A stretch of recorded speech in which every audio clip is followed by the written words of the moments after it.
Bom, a forma que nós vamos proceder é com que o secretário e secretário Jorge, infectologista André, tenham o tempo necessário que eles precisarem para fazer as colocações iniciais.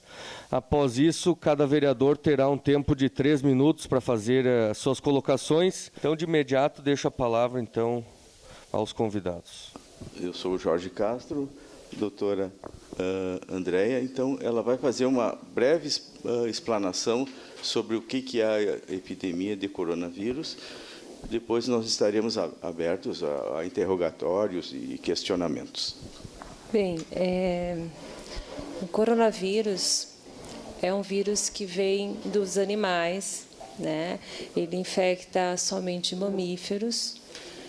Normalmente ele infecta, então, gado, camelo, gato. E no caso desse coronavírus, ele veio proveniente do morcego, e o morcego infectou um outro animal chamado pangolim, que é tipo um tatu, muito comum na China, né? E, na verdade, foi o pangolim que transmitiu para o homem, provavelmente. E isso aconteceu num mercado na China chamado o Mercado de Wuhan, né? Uma cidade de Wuhan, que é a capital da província de Hubei. E desse mercado, então, se disseminou por toda a China e agora, infelizmente, por todo o mundo, sendo caracterizado, então, uma pandemia. Na China, a infecção está controlada, né, principalmente devido a medidas que eles tomaram, que a gente chama de medidas não farmacológicas, que são medidas para evitar a disseminação, né, como o fechamento de locais com grandes aglomerações, escolas, locais fechados, como cinemas, teatros, né? Então, essas medidas que foram adotadas pela China foi o que realmente surtiu efeito. Na Itália, a Itália começou um pouco tardiamente isso, né? Então, provavelmente por isso que tomou as proporções que tomou. E a Itália também, por ser um país com pessoas de longevidade, acabou afetando mais, porque o coronavírus ele afeta mais as pessoas com mais de 50 anos e que têm comorbidades, como pressão alta, diabetes, problemas cardíacos, problemas respiratórios. Então, essa é a população que pode ser mais afetada pelo coronavírus. A transmissão do coronavírus se dá por gotículas. Então, as gotículas elas são produzidas através da tosse, da fala, e precisa ter um contato próximo, um contato com menos de 1 metro, 2 metros.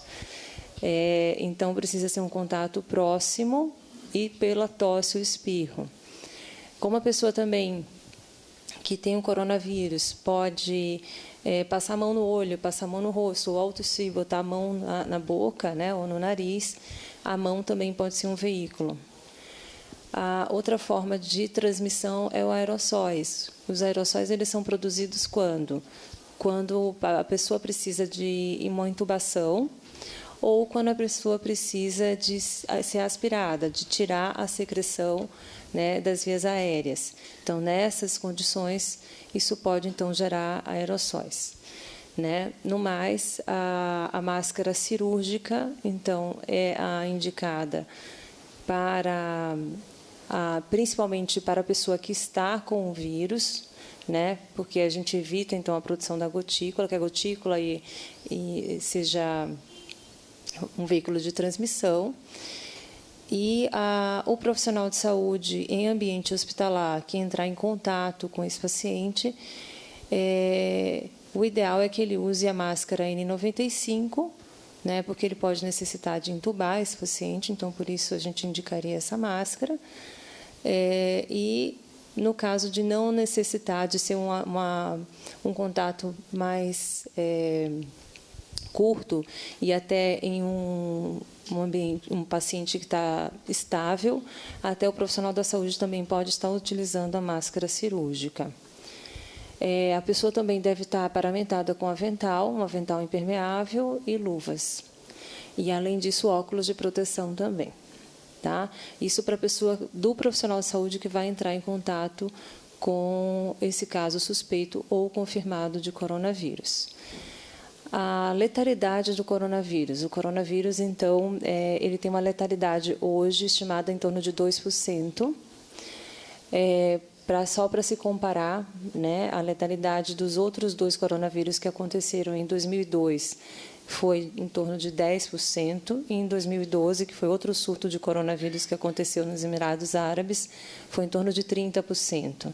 E do ebola, em torno de 50%. Né? Então, a letalidade global é uma letalidade relativamente baixa, menor do que a da gripe, do que a da influenza, mas a facilidade da transmissão do coronavírus é maior. Né? Então, uma pessoa com gripe, ela transmite para uma pessoa. A pessoa com coronavírus tipo 2 transmite para 2 pessoas. Então, ela tem essa questão da facilidade de transmissão. E daí essa nossa preocupação. Então, diante das explicações, eu passo a palavra, então, para o Dr. Jorge, para falar sobre as medidas, um pouco das medidas que foram adotadas. Acho que só um pouquinho, que agora eu me lembrei.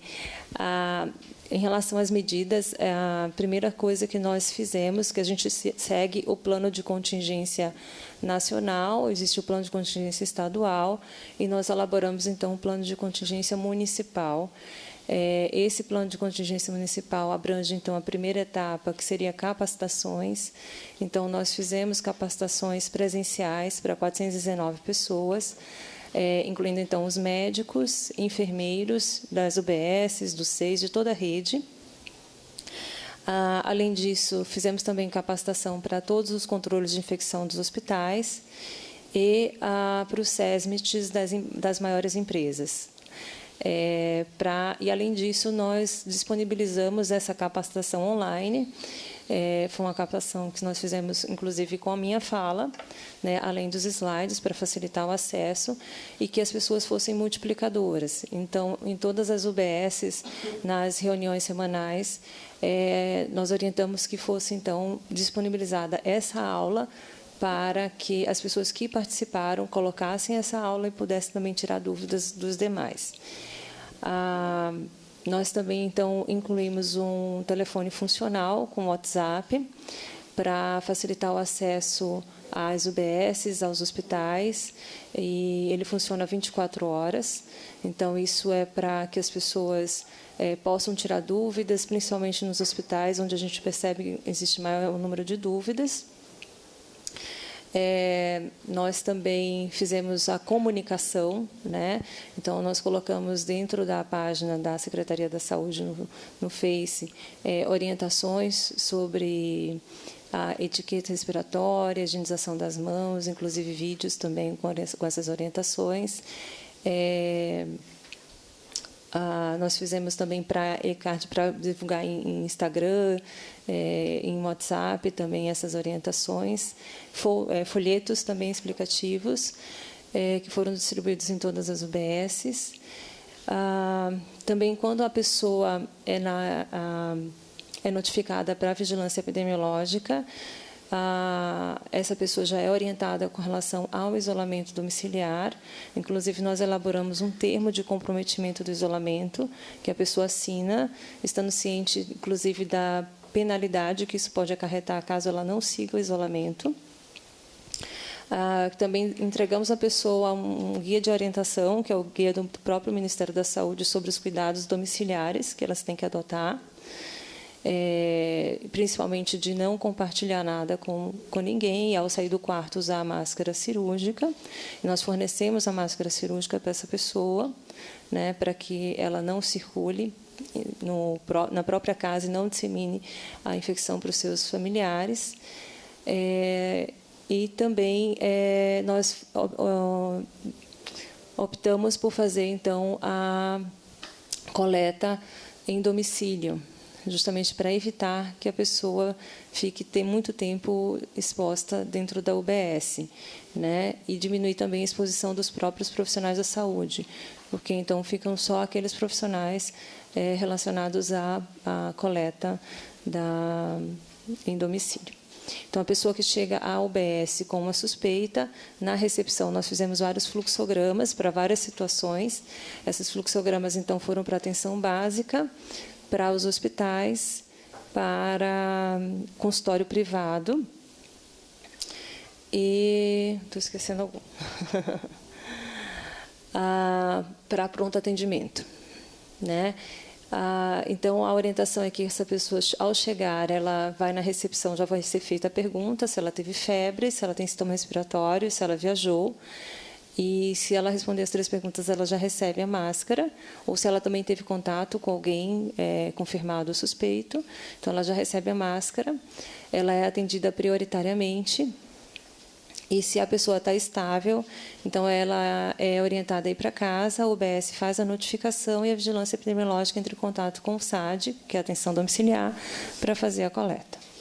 Então, se o paciente está instável, é solicitado, então, a central de regulação de leitos para a internação desse paciente. Tá? Eu acho que é isso. Agora sim, eu passo a palavra para o Dr. Jorge. Então, o questionamento sobre sintomas.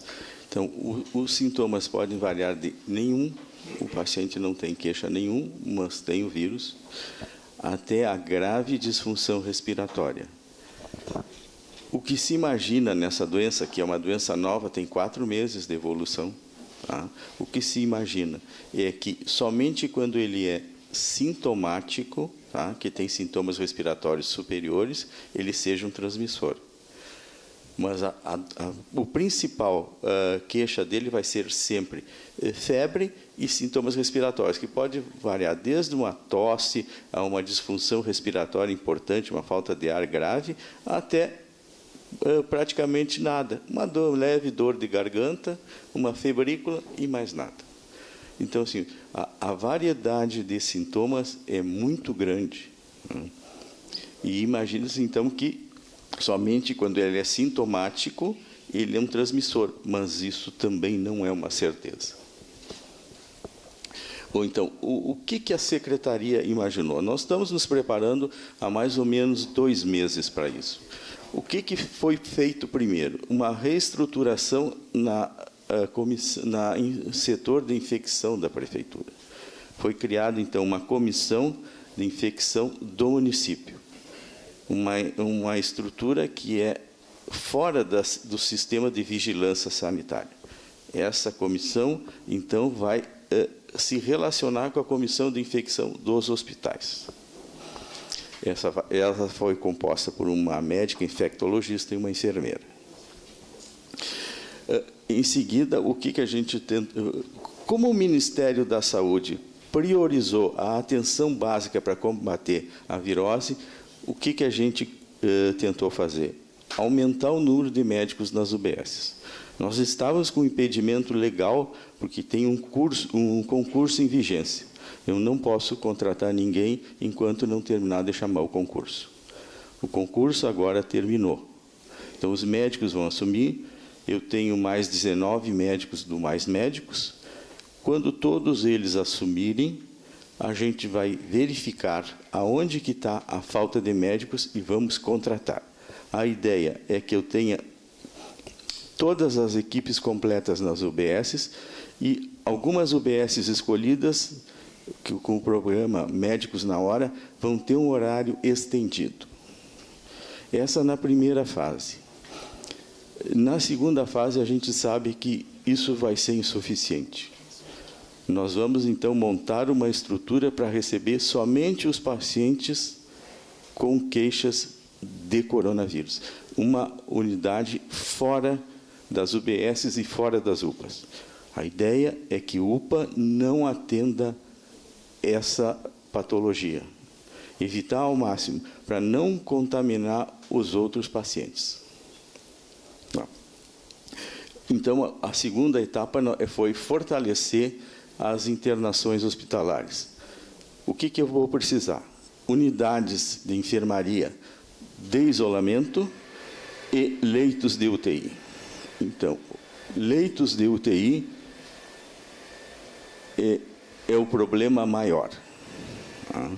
É uma estrutura cara, complexa e que exige um investimento muito grande.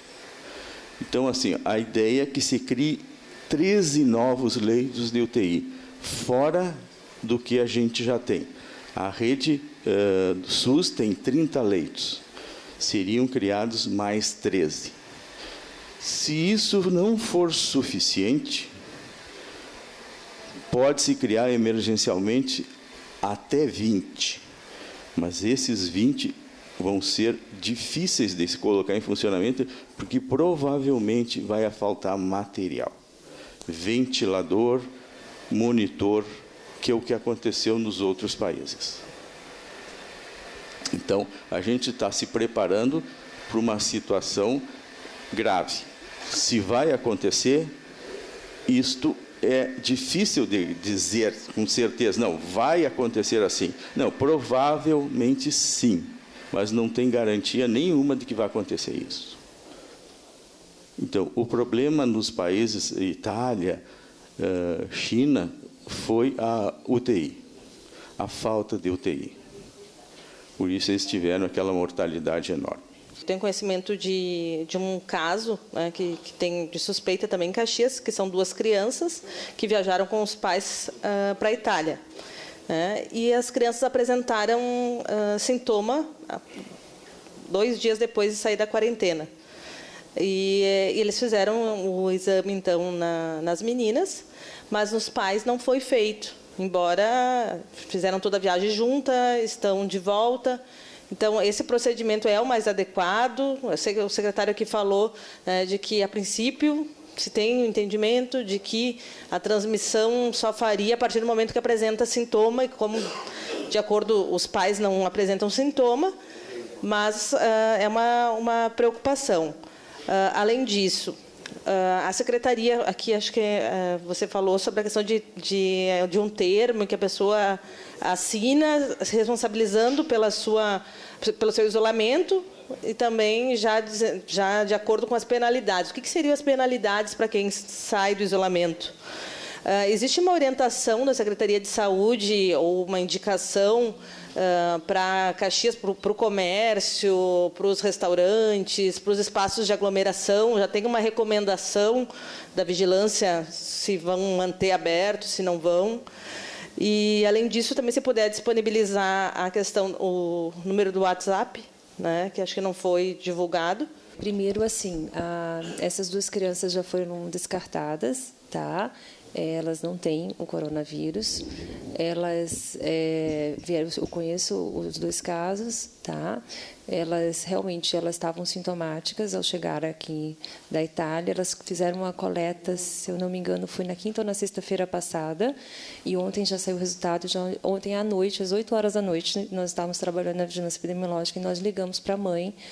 Como mãe, eu sei a angústia que imagino que a mãe estava sofrendo, então nós resolvemos já ligar imediatamente, assim que vimos o resultado do LACEN, e a tranquilizarmos, né?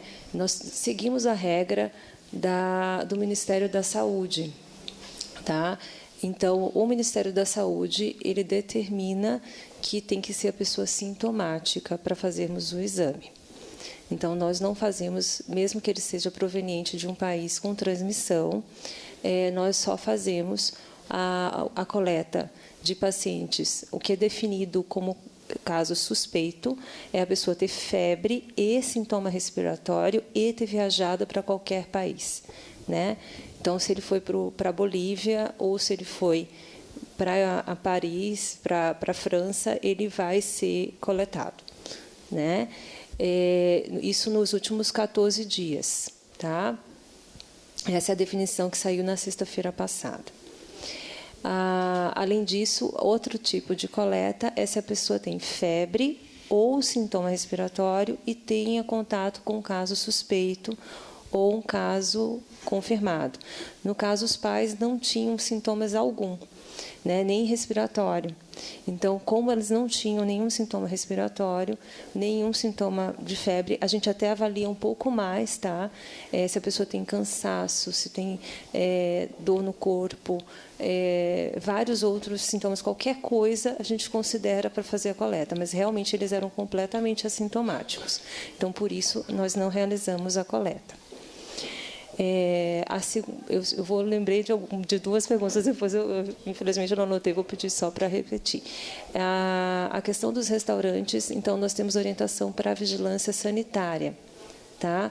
Então, nós temos várias vigilâncias, a epidemiológica que fica a cargo de fazer a notificação, a questão de isolamento, a questão de comunicação com a vigilância, com a atenção, o serviço de atendimento domiciliar, e a sanitária, então, ela que faz essa regularização de estabelecimentos, de restaurantes, enfim, elas fazem essa orientação para os restaurantes e para estabelecimentos, tá?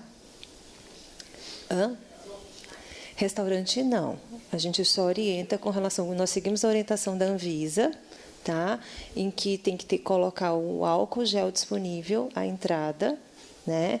Nós temos algumas orientações com relação ao momento de se servir, né? Que o restaurante tem que orientar isso, tá?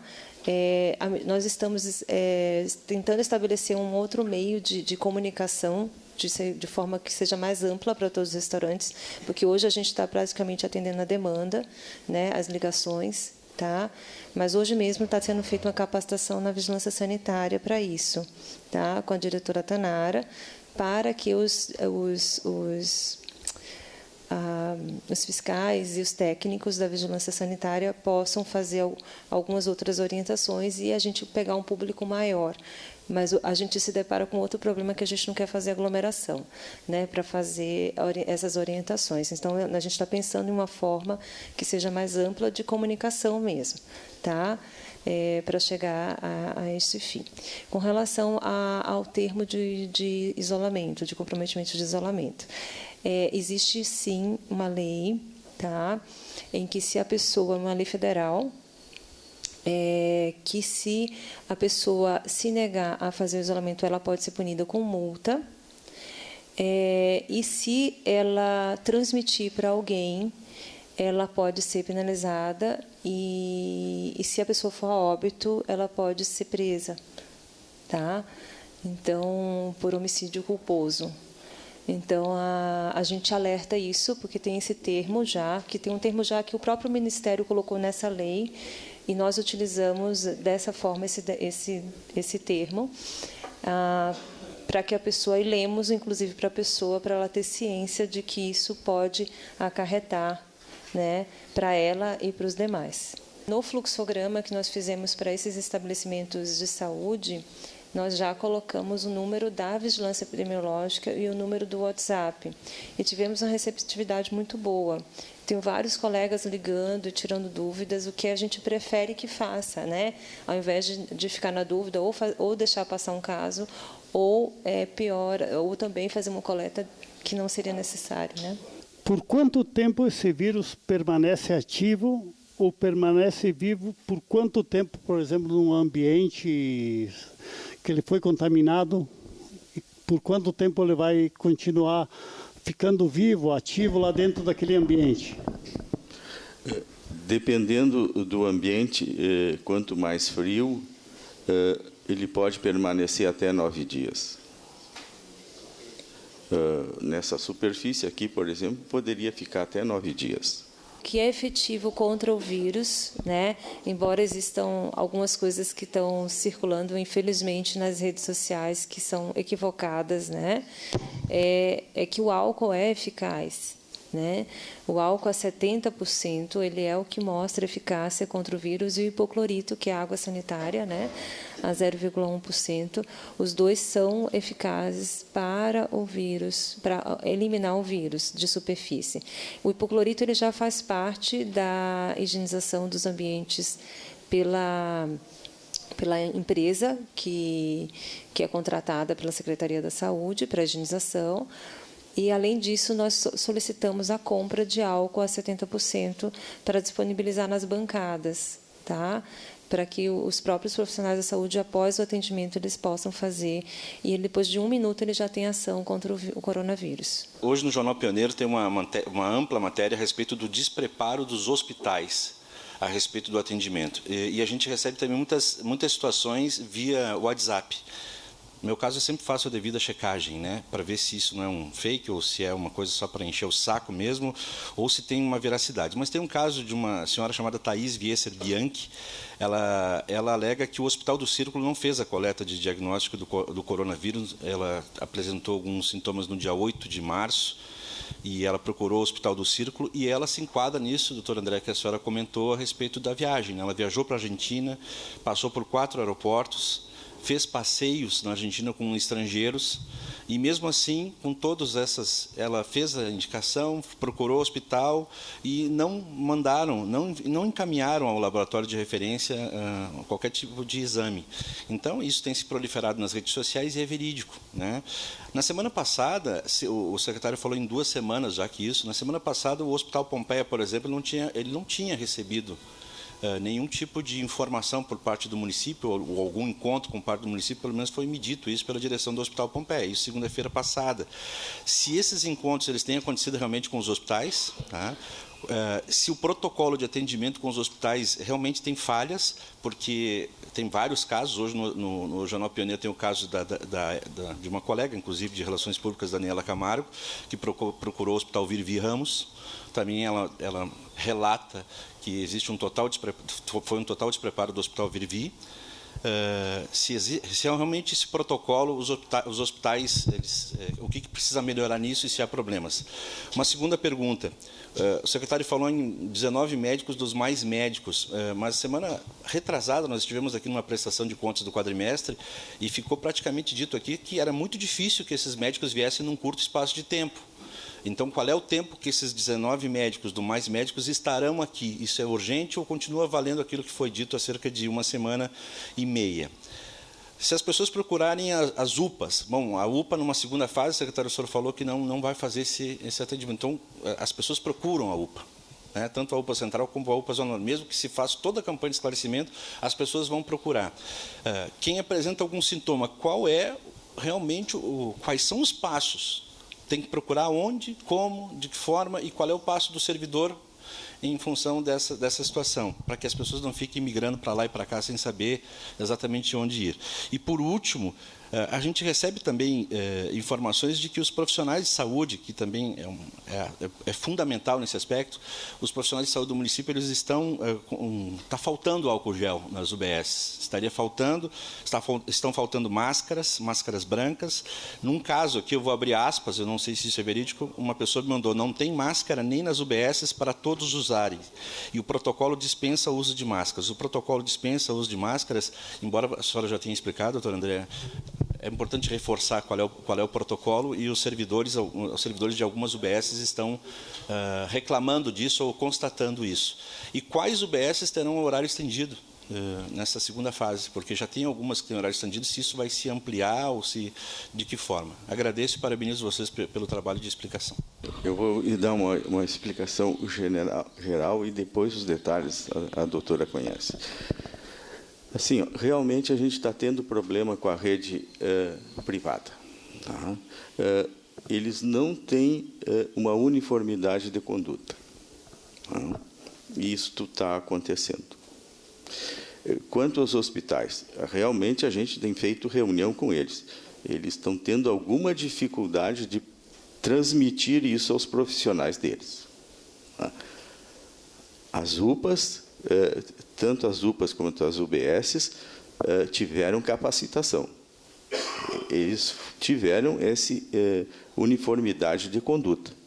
Na rede privada, que é onde está acontecendo os problemas, isso eu não posso responder exatamente o que está acontecendo, mas é aonde que tem os maiores problemas. Essa senhora, ela entrou realmente em contato, o Círculo entrou em contato conosco, né, para dizer que tinha, então, essa pessoa com os sintomas e que tinha vindo da Argentina. Nós seguimos a lista de países de transmissão local do Ministério da Saúde. E, na ocasião em que essa senhora veio ao Brasil, a Argentina não fazia parte do local de transmissão. Tá? Então, por isso não foi coletado naquela ocasião e a gente orientou essa senhora sobre isso. Nós orientamos, nós não vamos fazer a coleta, porque a senhora não faz parte, mas a gente orienta que o círculo faça o painel viral. E foi feito o painel viral nela. E veio negativo. Tá? Então, se a gente não seguir a lista, a orientação do Ministério da Saúde vai ficar complicado. A gente tem que seguir. Né? Então, foi por isso que nessa senhora a gente não fez. Tá? E foi orientado várias vezes a ela, foi conversado várias vezes com ela, explicado. A gente não pode abrir exceção. Se a gente abrir uma exceção, a gente vai ter que abrir exceção para todo mundo.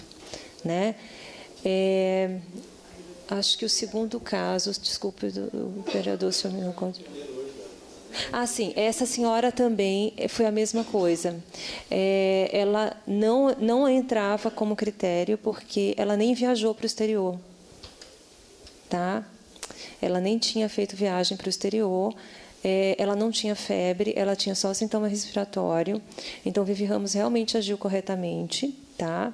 E não foi feito, então, o exame para ela. Foi feito o exame privado.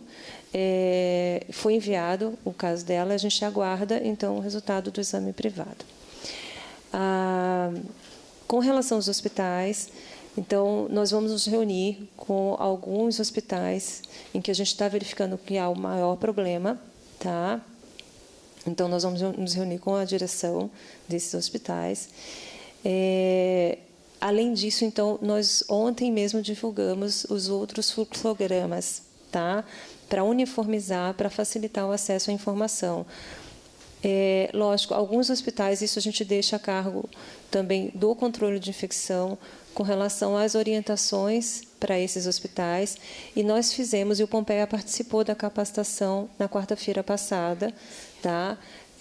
Foi uma pessoa representando o Pompeia, e, além disso, a gente disponibilizou a aula online para todos os controles de infecção, para facilitar ainda mais o acesso e que eles possam utilizar essa aula internamente também. Dos Mais Médicos, esse programa foi recriado na semana passada. Pelo cronograma do Ministério da Saúde, eles viriam até 7 de abril. Tá. Se esse cronograma vai ser cumprido, isso é o que a gente espera. Mas, se não for cumprido, eu tenho condições de contratar médicos para o lugar deles. E as EPIs e máscaras e álcool gel nos UBS? Os EPIs e álcool gel, a gente está tendo problemas de encontrar. Já está ficando escasso. As licitações a gente tem feito, nem todas as licitações a gente consegue o material. Eu ontem tive uma conversa com o pessoal da Senic, tá? Do Compras ali da Prefeitura, para algumas orientações. Então, o álcool eles conseguiram na Simioquímica, tá? E aí isso já vai ser distribuído, né? E com relação aos EPIs, eu reforcei que a gente precisa realmente compra muito emergencial, que a gente precisa ter disponibilidade para isso, sobretudo para as pessoas que vão fazer a coleta, né? Mas alguns estoques a gente já tem no almoxarifado, principalmente com relação à máscara cirúrgica. Nós temos um estoque bem expressivo, que isso está sendo já feito, um levantamento já foi distribuído de acordo com a população de cada UBS, tá? E a gente só está mais agora em função da compra do avental, e que está sendo um pouco mais difícil de encontrar. E da máscara N95, inclusive, nós estamos negociando que eles, ao comprar a máscara, primeiro passe por nós, para a gente ver se realmente é aquela máscara, porque tem muita gente vendendo gato por lebre aí, aproveitando a oportunidade para vender coisa errada, né? Máscara com válvula externa e que não protege o profissional da saúde. Então, isso a gente também está controlando para assegurar a integridade do profissional da saúde. Com relação à questão dos EPIs, mas também com luvas, óculos, se a rede tem condições de absorver tudo isso, hoje existe isso, se tem possibilidade de falta, eu não sei quando o pico vai atingir Caxias do Sul, não sei se tem uma análise feita por vocês já de quando esse pico pode chegar na cidade, se vamos estar preparados para esse momento. A gente acompanha as notícias que vem acontecendo, principalmente na Europa, a questão da Itália, a questão da Espanha, e Portugal anunciou, inclusive, né, que o principal calcanhar de Aquiles do coronavírus em Portugal era a situação de que 20% dos profissionais de saúde estavam infectados. E essa é uma dificuldade muito grande, e por isso a minha preocupação e as perguntas aqui. Os nossos profissionais de saúde vão ter todas as condições de trabalho para atender a população no período de pico da doença, né, quando nós vamos atingir, eu não sei quando vai ser, se vocês têm uma noção sobre isso, até porque a situação da gravidade ela não é o vírus em si, mas a superlotação do sistema. E esse é o grande problema que nós vamos viver, e nenhum país do mundo está preparado para uma situação dessa, que é o que a gente está vendo aí hoje.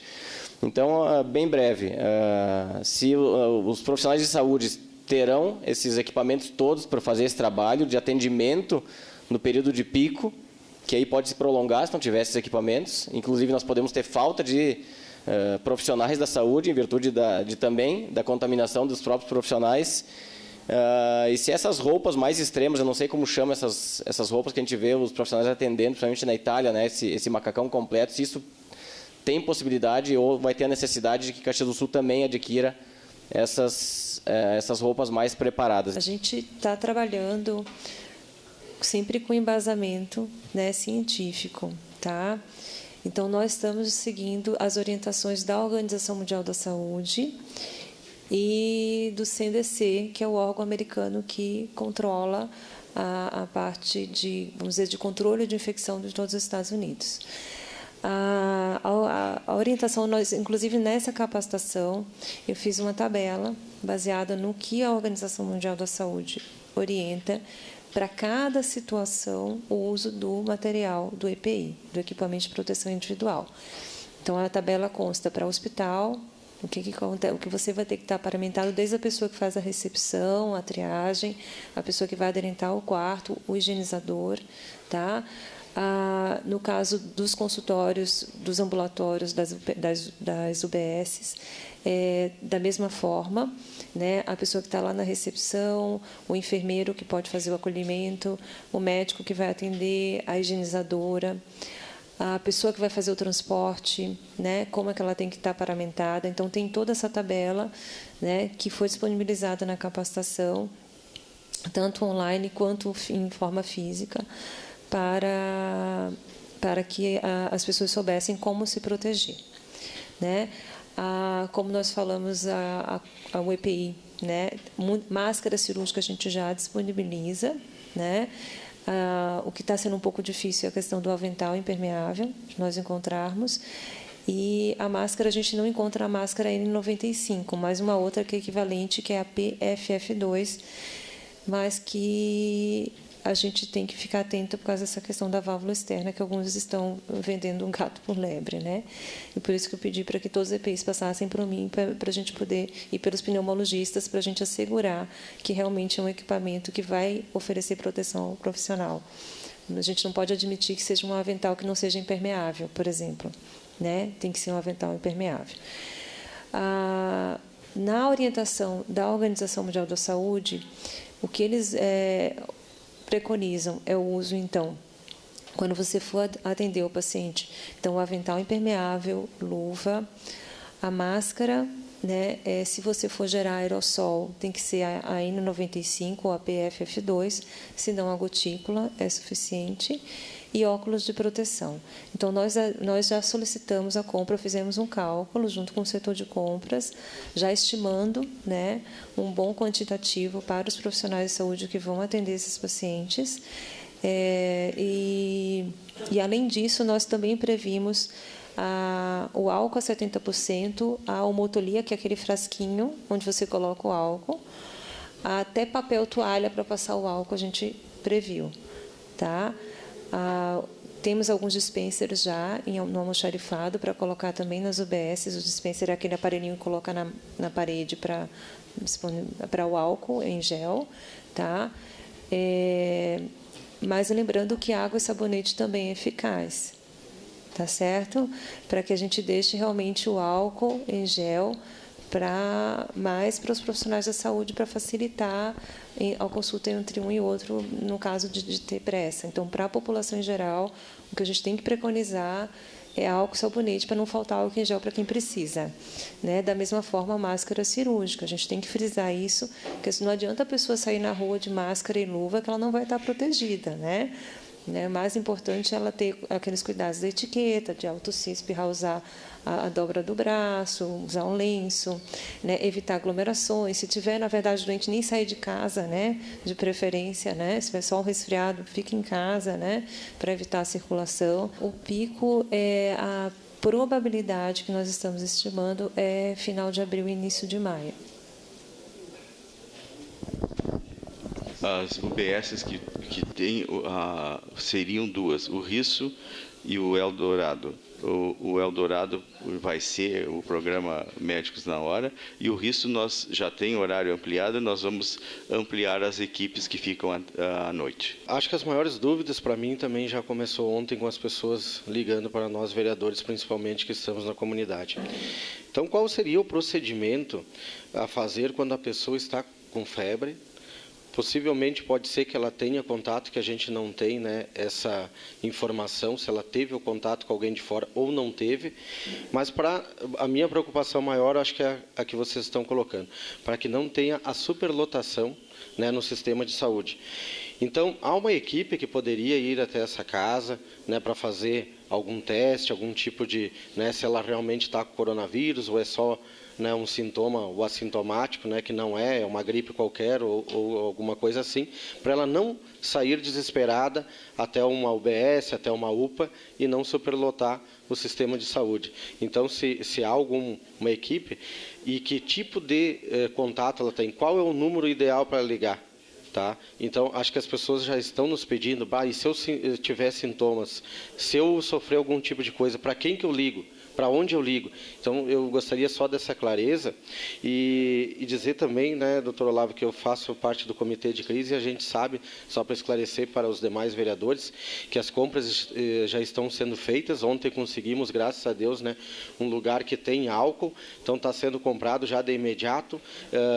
Diversas, vamos supor, atividades vão ser feitas, né, por parte da prefeitura, né, diversas medidas vão ser tomadas, né, mas ainda eu tenho essa dúvida quanto ao não superlotação do sistema de saúde, e também, claro que agora está ainda no início e tudo mais, mas como vocês falaram, vai aumentar, então a gente precisa saber para quem recorrer e para quem ligar para a gente passar essa informação. Nós estamos, então, com relação a evitar a superlotação, a gente tem feito a comunicação e usado as entrevistas, enfim, também a nosso favor para divulgar isso para a população, que as pessoas só procurem realmente quando tiver sintoma respiratório e febre e tenha viajado para um local exterior. Com relação ao contato, é sempre importante que a pessoa leve o nome da pessoa que ela teve contato, porque nós temos a lista, né,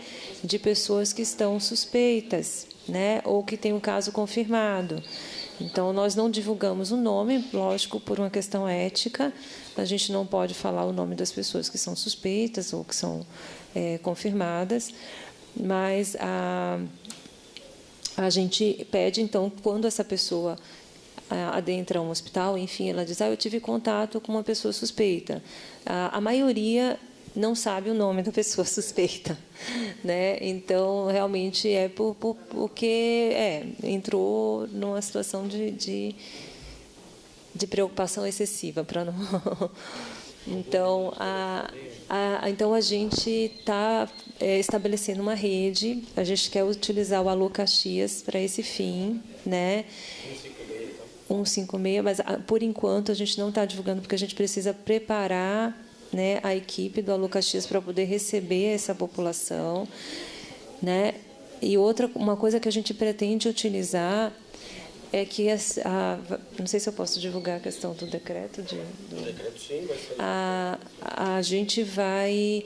As pessoas com mais de 60 anos, elas vão ser afastadas do trabalho com o público, né? Para justamente não expor, porque elas são as pessoas com maior risco. Então, nós pretendemos treinar algumas pessoas dessas com mais de 60 anos para elas poderem atender a população, né? Então, a gente pretende fazer uma capacitação e treinar essas pessoas para que elas possam receber por telefone essas pessoas e a gente fazer uma boa triagem para quem realmente precisa ir à atenção básica. Também nós estamos disponibilizando para os 6 telefones com WhatsApp, né, para a gente também poder fazer uma triagem desses pacientes, né, e até diminuir aglomerações nesses locais. Tá? Diminuir a aglomeração nas UBSs e diminuir a aglomeração também no SEIS. E a orientação é que as pessoas realmente procurem a UPA somente em caso que tenha falta de ar, em que realmente seja necessário. Nós já fizemos um fluxo de atendimento também para a UPA. Tá? E no caso da pessoa que acessar a UPA, a coleta vai ser feita na UPA, tá? Porque a UPA dispõe de local de isolamento. Então, para evitar também muito deslocamento e uso desnecessário do atendimento domiciliar. Nós temos uma equipe de atenção domiciliar, mas é uma equipe bem reduzida, né? E, inclusive, a gente está pensando como que a gente pode ampliar isso, até inclusive para as coletas. Então, hoje é difícil a gente conseguir fazer atendimento domiciliar com a equipe médica, inclusive. Nós vamos começar a disponibilizar para marcação de consultas com WhatsApp em todas as UBSs. Pode-se estudar também para esclarecer dúvidas dos pacientes. Tá? E quanto aos testes, não é má vontade não fazer teste na pessoa, é que nós temos um número limitado de kits. Isso vai agora no futuro melhorar, vai ser disponibilizado mais testes. Mas no momento o nosso número é limitado. Se nós formos começar a usar na vontade da pessoa, sem uma regra, logo nós não vamos ter teste. Com relação ao número de pacientes confirmados hoje em Caxias do Sul e o número de pacientes com suspeita, essa é uma das perguntas que a gente tem. A outra situação, no caso de coleta a domicílio de um paciente que preenche os pré-requisitos, esteve em países onde teve uma disseminação do vírus, apresenta febre e os demais sintomas. Essa coleta, esse paciente, ele deve ficar isolado a domicílio ou ele deve ir a uma unidade básica de saúde, um hospital? Em Caxias do Sul, a gente tem hoje algum caso de transmissão comunitária, que é quando os pacientes, onde não se sabe a origem, né, do vírus, porque essa pessoa não teve nenhuma viagem ao exterior, enfim. E mais uma dúvida, né, uma pergunta bem importante. O transporte público é um local que aglomera pessoas, que a gente sabe que muitas vezes a ventilação também acaba sendo limitada e que a gente observou que vários países têm feito, né, um processo de higienização, de corrimões desses espaços com frequência. Isso em Caxias do Sul, o transporte público, como é que está sendo tratado? Quanto aos ônibus, realmente assim, foi feito o contato, então os ônibus agora estão sendo higienizados 2 vezes por dia. A ideia é que na hora do pico tenha um reforço nos ônibus, mas realmente o transporte público é o problema, porque não tem como tu cortar transporte público para a economia. Então, o que acontece? O que se pode fazer é diminuir o número de passageiros e a higienização desse veículo o mais possível. É o que se pode fazer. E as pessoas também têm que continuar com seus hábitos de higiene aqui. Cobrir o rosto com o cotovelo quando tossir, levar seu frasquinho de gel, tocou, saiu do ônibus, higieniza as mãos. As pessoas têm que continuar conscientizadas que elas vão ter que manter esses hábitos por um bom tempo. Tudo que a gente está fazendo é para retardar a disseminação do coronavírus. É esse o objetivo, é retardar. Esse retardar vai trazer para a população um sofrimento. Isso não tem como evitar. Isso vai acontecer. As pessoas vão ter alterações intensas da rotina dela. Mas é a única maneira de diminuir a disseminação e que eu tenha um número de casos que a minha rede consiga atender. Se isso não acontecer, vai ter gente nos corredores. Então, a conscientização da população é o mais importante. A gente depende da conscientização, que eles entendam que tem que diminuir a disseminação. É a única maneira de conseguir, pelo menos, dar um atendimento bom para as pessoas. Com relação ao número de casos, até ontem à noite, nós tínhamos, então, 2 casos confirmados. Os 2 casos, eles não têm correlação um com o outro, né? Inclusive, vieram procedentes de países diferentes, né? Um veio da Itália e o outro foi para a França, Espanha e Suíça, né? Então, portanto, nós não temos transmissão local nem comunitária. A transmissão local, o que é a transmissão local? É quando uma pessoa que viajou passou para uma pessoa que não viajou, que teve contato próximo com ela, tá? Essa é a transmissão local. A transmissão comunitária é quando uma pessoa que não viajou e que não teve relação com aquela pessoa que viajou apresenta o coronavírus, que é o que está acontecendo no estado de São Paulo e no Rio de Janeiro, né, que tem transmissão comunitária.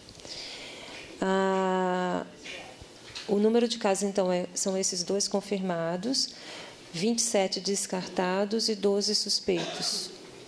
Tá? Então, a gente está tendo uma certa agilidade depois que o LACEN começou a fazer, então, os exames aqui no Rio Grande do Sul. Isso tem sido um curto espaço de tempo. A gente estava demorando bastante com a Fiocruz, até mais de 7 dias. A Fiocruz nos dá o retorno. E depois que o LACEN começou a fazer, então, isso curtou para 48, 72 horas. A gente tem sabido, inclusive, a gente tem entregado o resultado antes dos hospitais privados. Tá? E com relação à lei do transporte público, eu só gostaria de frisar também que nós chamamos a Visat para participar da capacitação. Então, uma representante da Visat participou da capacitação na quarta-feira passada e nós orientamos essa questão da higienização e orientamos também com relação à abertura das janelas para que fossem mantida a ventilação natural, né? Eu sei que com a chegada do frio isso vai ser um pouco mais difícil, né, para a população se conscientizar. E nós estamos providenciando a confecção de cartazes para que sejam colocados dentro dos ônibus, né? Nós também já conversei com o pessoal da Visat e disponibilizei o material da comunicação, como aqueles e-cards, aqueles e-gifts, né, para ser colocado nos ônibus que têm televisão. Eu tenho alguma dúvida no 156 e 150, que eu ouvi que 156 seria para a capital, Porto Alegre, e 150 seria para cidades menores, o telefone para contato, é isso? Tá. As aulas estão suspensas, né? Sendo que as crianças, é um número mais difícil que as crianças peguem o vírus, é isso? Tem algo que está sendo feito para que os asilos também tenham algum tipo de cuidado com a pessoa de idade, que é o mais vulnerável? Também uma pergunta que me surgiu agora, devido à doutora Andréia falar, que esse vírus vem do mamífero. O mamífero é um animal que nos serve de alimento, alguns, né? E alguns são nossos amigos, nossos companheiros. Então, de que forma esse mamífero pode contaminar, e nós, ingerindo esse alimento, também podemos nos contaminar, ou se os nossos bichinhos de estimação também podem nos contaminar e nós contaminarmos eles, caso a gente tenha esse vírus. Esse vírus sempre existiu na natureza, é um vírus comum. Não esse, mas coronavírus é comum. As crianças têm resfriado, o adulto tem resfriado e esse vírus existe. O que aconteceu é que esse vírus lá na China sofreu mutação. Como nas outras epidemias, eles também sofreram mutações. Mas esse vírus, coronavírus, a espécie, é comum na natureza. Não tem muita diferença. E as crianças não é que elas sejam mais difíceis de pegar, elas pegam com facilidade. O que elas não têm é a expressão da doença. Muitas vezes eles só têm o nariz correndo, mas eles estão transmitindo. Essa é a preocupação que se tem com o idoso. A criança está ali brincando, correndo, mas está transmitindo o vírus. É esse o problema da restrição de visitas aos idosos. Outra coisa que vai começar a acontecer é que nós vamos restringir cirurgias eletivas em pacientes idosos com comorbidades. A gente vai evitar que eles vão para o hospital, que fiquem circulando. Até passar esse surto, nós vamos restringir as cirurgias de idosos. Não é maldade, é que precisa. A gente vai ter que evitar que o idoso circule na cidade. Esses números, tem sido um certo difícil o acesso a esses números disponíveis por Porto Alegre pelo Estado, né? Embora eles sejam ótimos para facilitar o acesso, e por isso a gente está tentando ter o nosso acesso, né, para facilitar mais para a nossa população. Até porque a gente tem os nossos próprios protocolos, né? Embora a maioria seja embasado no do Ministério e do Estado, mas nós temos as nossas características locais.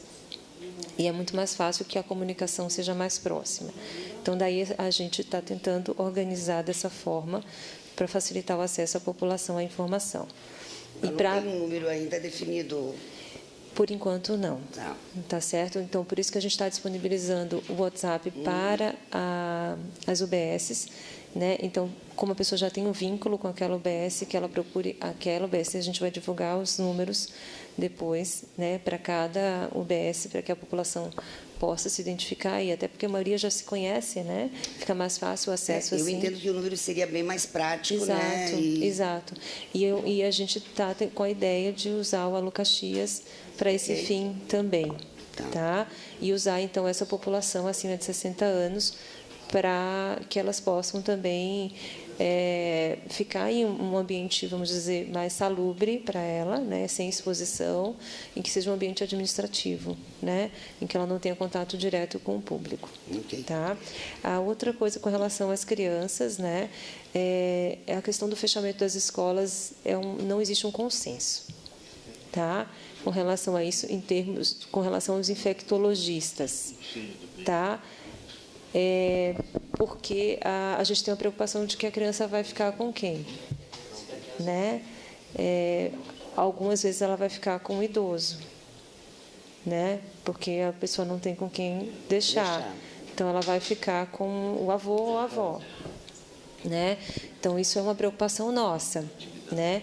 Mas houve uma pressão muito grande, né, da sociedade, das escolas, inclusive as escolas mesmo sem orientação do município já fechando, né, as escolas privadas, né? Então, em função disso, a gente optou por fechar. Tem um estudo feito com a França, né, sobre a questão de impacto com o fechamento de escola. Então, o impacto com o fechamento só da escola dá impacto de 10%. O impacto de fechamento da escola e que eles chamam de telework, né, que é o trabalho remoto, né, para as empresas que podem adotar isso, dá um impacto maior de 25%.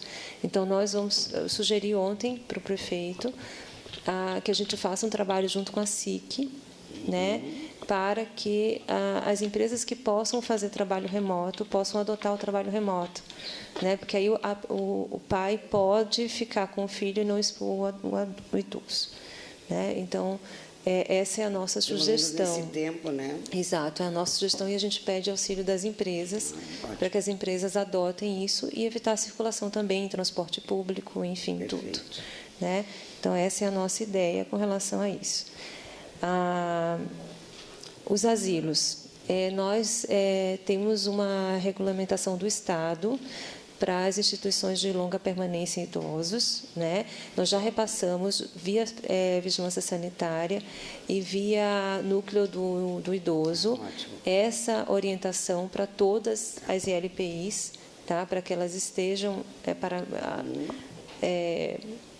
preparadas para atuar com os idosos, né? Inclusive com restrição de visita. Tá? Infelizmente, a gente vai ter que restringir a visita, né? E com orientação com relação à higienização das mãos, à ventilação de ambiente. Isso está bem descritinho. Tá? Então, nós repassamos para todas as LPIs. Excelente. Tá? E com relação aos animais domésticos, é muito controverso isso. Né? Não existe estudo que comprove que o cachorro passe ou que o gato passe o coronavírus.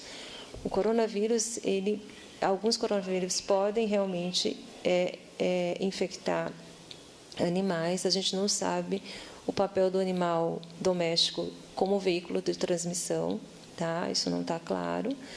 A gente só orienta, então, os cuidados, principalmente a higienização das mãos após o contato com o animal doméstico, tá?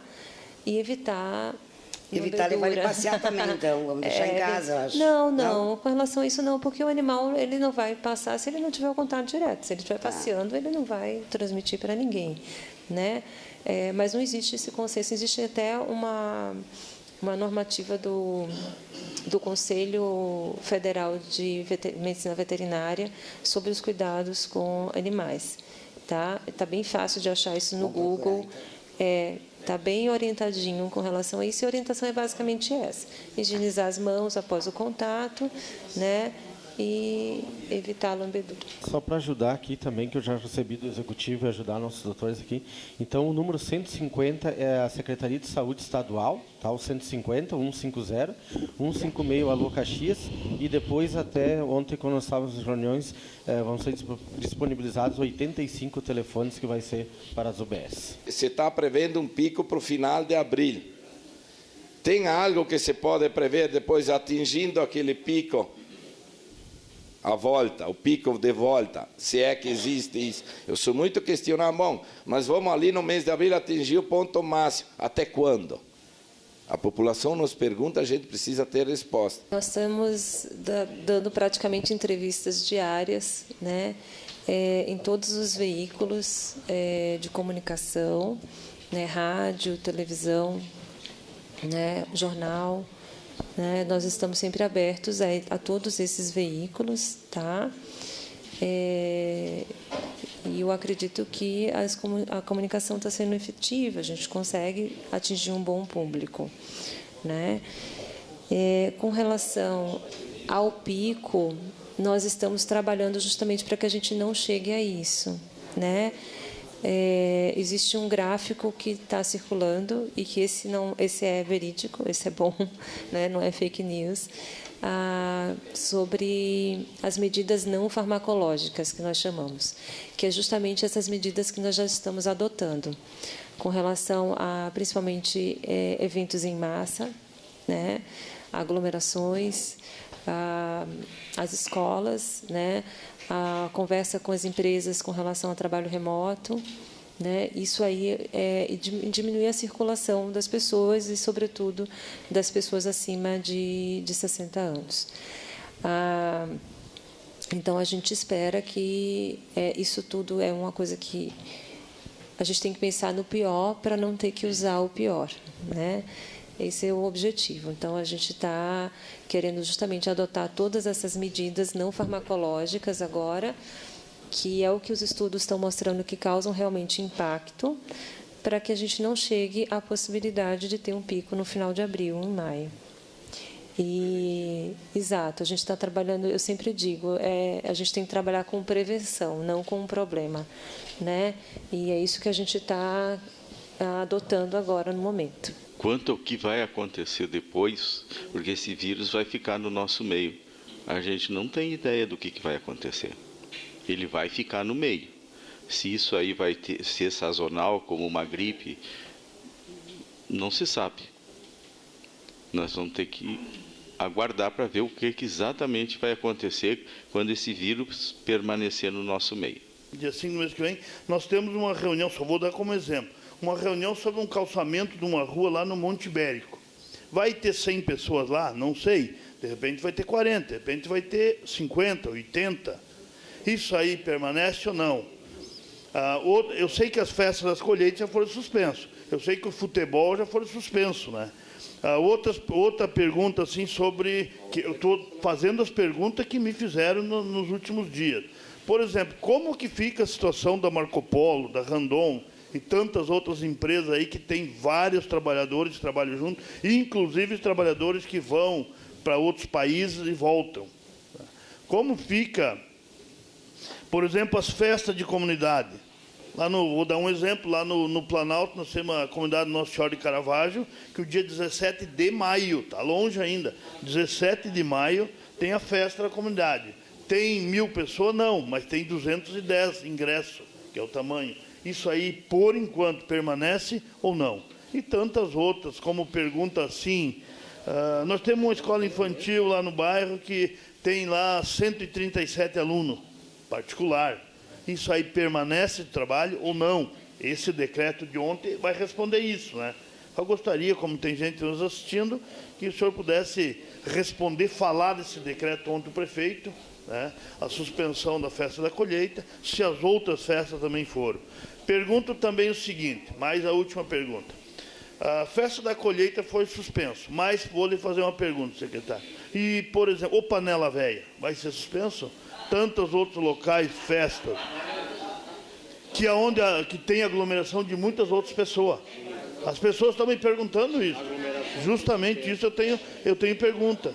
Eu acho que o decreto de ontem acho que responde essas perguntas. Mas gostaria que o senhor falasse. Bom, o decreto fala no limite de 30 pessoas. Tudo que ultrapassar isso, o bom senso diz que tem que ser suspenso. A gente vai amigavelmente sugerir que isto não aconteça mais de 200, 300 pessoas. Se continuarem com essa reunião, vai ter que usar o poder de polícia da prefeitura. Então, a ordem não é para as pessoas circularem. Esse é o objetivo desse decreto. Restringir a circulação de pessoas. É a única maneira de conter a pandemia. É restringir movimentos das pessoas. E isso inclui não se reunirem. Passou de 30, não pode reunir. Isso o decreto diz isso, que não pode. Não pode. O decreto sugere que mais que 30 não aconteça. Claro que assim, depende do bom senso das pessoas. Se nós estamos numa pandemia, tem um decreto que sugere que não se reúna com mais de 30, o bom senso diz que as pessoas devem obedecer. É isso. Nós temos a nossa mãe lá no Planalto, que ela tem 83 anos. Qual é a melhor prevenção para as pessoas que têm pai, a mãe, o avô e a avó nessa idade? Qual é o melhor modo de prevenir? É restringir o acesso das pessoas aos idosos. Então, visita o mínimo possível, tá? Não deixar essa pessoa sair, ela não precisa ir no mercado. Vai alguém no lugar dela. Essas pessoas devem ficar restritas. Esse é o objetivo. Ela deve evitar contato com as outras pessoas. Ela é a mais vulnerável. Então, reunir as amigas, 5, 6, evita. Os filhos visitar não tem. Assim, você está assintomático, não tem nada, pode ir. Agora você está com tosse, o nariz escorrendo, deu febre, não vá. E o óbvio, né? Aqui, assim, o cuidado pessoal é o mais importante. Antes de entrar na casa, higienizar as mãos, lavar bem as mãos, porque tu pode estar carregando o vírus. É isso. Todos aqueles hábitos de higiene devem ser mantidos. Sobre mais o decreto, só mais uma pergunta, senhor presidente. Quanto às aulas, então, nas escolas municipais, suspensa a partir de quinta-feira, isso? Isso.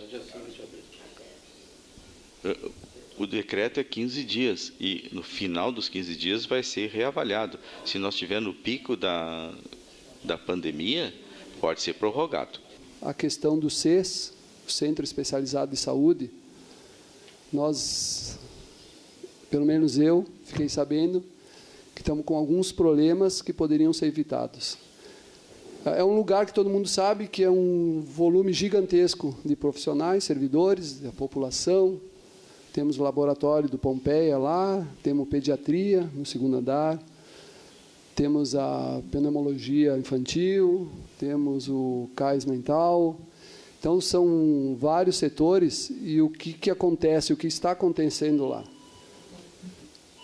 Primeiro, a questão, já comentaram, do álcool gel aí, que está em dificuldade, mas entendo que, como esse risco estava iminente, poderia ser agilizado esse processo. Hoje tem dispensa de licitação, tem vários mecanismos, não precisa esperar em si uma licitação, mas agora estamos num problema que não tem mais no mercado. Mas um dos problemas que está acontecendo lá é que, quando bate o desespero, começa as receitas caseiras. E nos CES estão, por falta de gel, álcool gel, estão fazendo receita caseira. 3º andar, por iniciativa dos servidores, que eu não sei se é ineficiente, ou a pessoa, por falta do álcool gel, adquiriu no mercado gel de cabelo e álcool líquido, misturou e está lá sendo usado. A minha pergunta mesmo é em cima disso aí. Se está sendo eficaz essa receita caseira, que a gente geralmente procura fazer a receita caseira em casa, né, não num local desses. E o segundo é se está pensando em melhorar a questão da limpeza, da higienização do local, uma vez pelo volume gigante de servidores e a comunidade presente. É um problema de difícil solução. Ali foi colocado mais ou menos 4 serviços de acesso ao público. Ali vai desde distribuição de fralda, a medicamentos, ao acesso aos especialistas. Realmente ali é difícil controlar, sem ter restrição de serviços, que é o que a gente não quer de maneira nenhuma. Tá? Vamos tentar fazer marcação por telefone para retirada de medicamentos, retirada de fraldas, vão tentar sair daquele local, mas realmente é difícil, é o setor mais difícil. Quanto a essa receita caseira, aos servidores é disponibilizado água e sabão, tem lá. Isso existe. Então, nós vamos conversar com os servidores, porque isso está disponibilizado. Em nenhum momento a vigilância epidemiológica ou a vigilância sanitária foi comunicado essa ideia, né, eu entendo que é a melhor das intenções, acredito que foi realmente com a melhor das intenções, mas a gente tem padronizado, inclusive foi feito capacitações, várias capacitações, né, inclusive eu fiz uma capacitação dentro do SEIS, né, justamente devido à dificuldade dos médicos se deslocarem e de horário para eles. Eu abri uma capacitação exclusiva para o SEIS, né, na terça-feira, às 11 horas da manhã, para o final do atendimento, para que todos pudessem ter acesso e não dificultar o atendimento dos pacientes, não ter que remanejar a agenda, né? Então, nessa capacitação, nós frisamos, é a mesma capacitação que está disponível online, que está acesso a todos, né? E lá nós destacamos quais são, o que é eficaz, né? E em nenhum momento foi orientado pela vigilância a possibilidade de fazer um álcool caseiro, um álcool gel caseiro, né? Como o Dr. Jorge falou, no início nós estamos montando dentro da vigilância sanitária a Comissão Municipal de Controle de Infecção, tá? Que inclusive já era uma exigência isso da própria lei do SUS, a lei dentro dessa lei, que é o que regulariza as vigilâncias, está a necessidade de a gente ter um controle municipal, uma comissão municipal de controle de infecção. Então, nós estamos instituindo, já foi, então, nomeado uma infectologista, estamos vendo também uma enfermeira para compor o Serviço Municipal de Controle de Infecção, porque a comissão é maior e mais ampla, envolve outros setores, como setores de nutrição, farmácia, enfim, a gente está constituindo então essa comissão, e essa comissão, o objetivo é justamente organizar essas questões de higienização das mãos, né, orientação das higienizações das mãos, a disponibilidade de álcool gel, porque, inclusive, o consumo de álcool gel é um marcador de que as pessoas estão higienizando as mãos, né? Então, que a gente tenha isso bem controlado dentro do município. E, lógico, o coronavírus, a gente tem que, às vezes, ver um lado bom de alguma coisa, né? O coronavírus vai deixar, talvez, a marca disso, né? Da necessidade das pessoas se atentarem à higienização das mãos, o que vai beneficiar outras coisas, vai beneficiar a influenza, vai beneficiar as bactérias multiresistentes, que a gente também precisa controlar dentro do município, tá? É um problema crônico e que a gente precisa olhar isso, principalmente nas instituições de longa permanência, né, de idosos. Então, esse vai ser o trabalho da Comissão Municipal de Controle de Infecção, que é uma coisa que, se eu quero deixar um legado, é isso, né? Junto com o doutor Jorge, eu disse assim, doutor Jorge, esse é o legado que a gente vai poder deixar para o município, é o controle de infecção do município. A higienização do ambiente foi feita, como é um setor terceirizado, então foi feita uma capacitação pela empresa, né, para os higienizadores, se eu não me engano, no outro final de semana, né? E nessa capacitação, eu sentei com a Ângela, que é a pessoa responsável por esse setor e pelo setor de resíduos do município, e eu frisei que era extremamente necessário reforçar a questão da higienização e, inclusive, qual material que elas devem utilizar, né?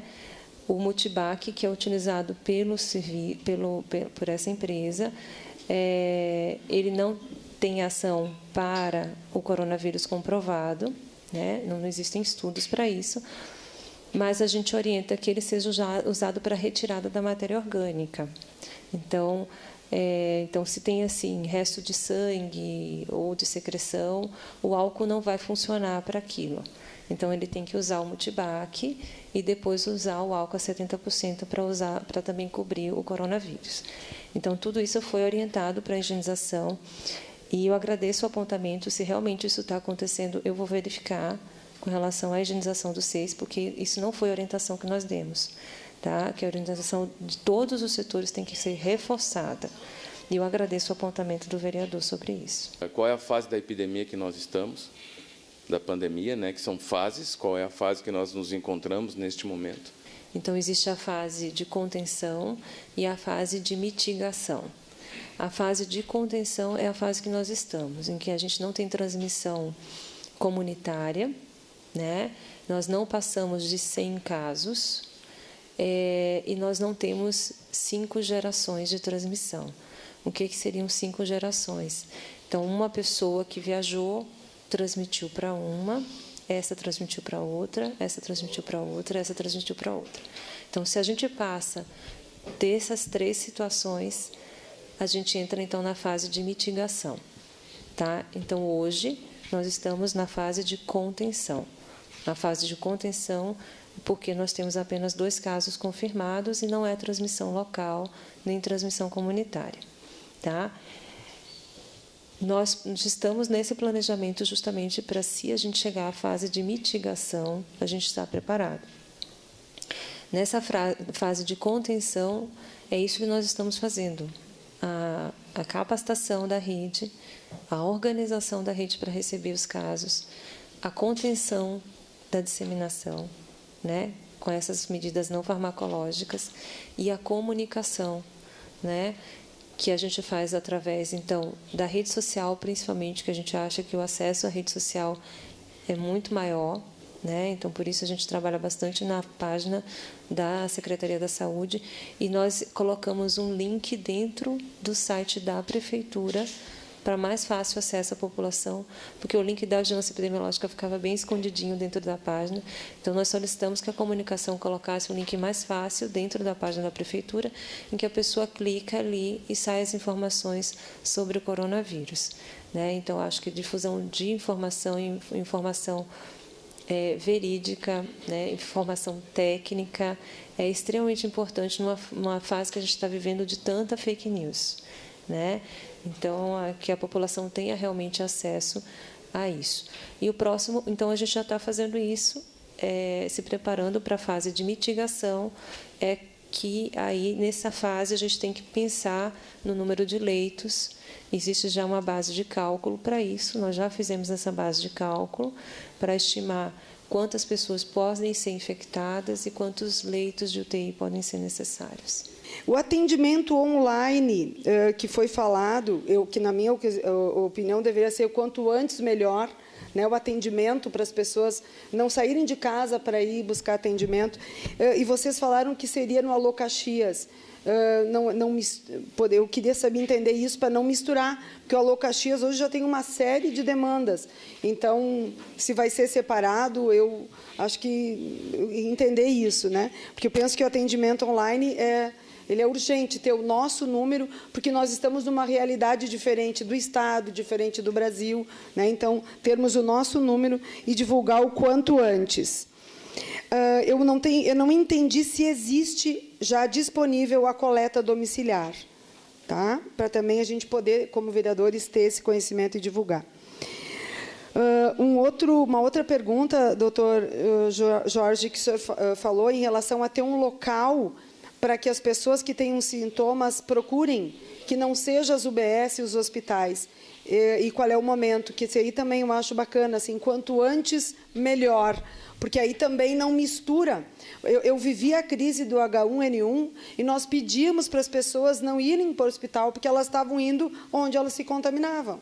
Então, ter um lugar específico e dizer, quem tiver com sintomas A, B, C, porque aí também é uma forma de educar, porque aí é a questão da ansiedade. As pessoas têm uma febre, e não têm o resto das respostas. Então, quando que será e se o ideal não seria ser o quanto antes? E a quarta pergunta, que até é uma pergunta que a vereadora Denise também que me falou, para quem tem o coronavírus, seja aqui ou no país, tem tratamento? Qual é o tratamento? A ideia é que a gente tenha mais de um acesso às mídias. O que a gente vai tentar fazer é nas UBSs, porque são pessoas que já conhecem, então elas vão ter o acesso ao WhatsApp da UBS. Mas vão deixar disponíveis também outras mídias para eles terem acesso. Então não vai ter um número que é 15 ou alguma não, coisa? a ideia é que não se tenha só um número, tenha vários números para que as pessoas acessem. Quanto à criação desse centro, a gente vai esperar que a procura aumente um pouco, porque isso custa dinheiro. A gente já fez o levantamento de quanto isso custaria. Se eu inaugurar um mês antes, vai me custar uns R$80 mil para uma procura baixa. Então, quando a gente sentir que as UBSs e a UPA não vai dar conta, aumentou a procura, nós vamos criar esse centro. Porque a gente também tem que controlar o recurso. E esse é o problema. Um leito de UTI custa aproximadamente R$1.500 por mês. Não, a minha pergunta seria mais em relação não a todo o tratamento, a quando a pessoa está sentindo sintomas de ela ir procurar. Sim, mas é isso que custa. Eu criar um centro tem um custo. E não é barato, porque eu preciso ter. Isso seria fora dos horários da UBS, então seria o horário noturno e final de semana, para disponibilizar para a população. Isso tem um impacto financeiro grande.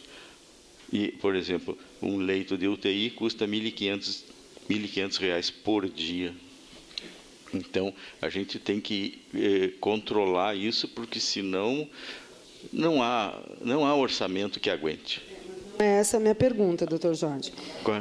Não é essa a minha pergunta. A minha pergunta é com relação às pessoas que elas têm sintomas e se elas vão nos hospitais, se elas vão nas UBSs, elas estão propagando o vírus. A minha ideia é que tivesse um local centralizado para atendimento para quem tem os sintomas, para triagem, entende? Sim. Não o atendimento, não é isso. A gente tem orientação, a gente segue a orientação do próprio Ministério da Saúde, tá? Qual é a orientação do Ministério da Saúde? Atenção básica. Então, o objetivo até da gente disponibilizar o WhatsApp, enfim, na atenção básica, mais do que a orientação para, que também pode servir como esse veículo, mas a principal é na forma da gente reduzir consultas, vamos dizer, eletivas, né, na atenção básica, que esse veículo seja usado para isso, né, para que a gente reduza o número de consultas, agora que não seriam urgências na atenção básica, e que a gente concentre e deixe mais disponível consultas para pessoas com sintomas respiratórios.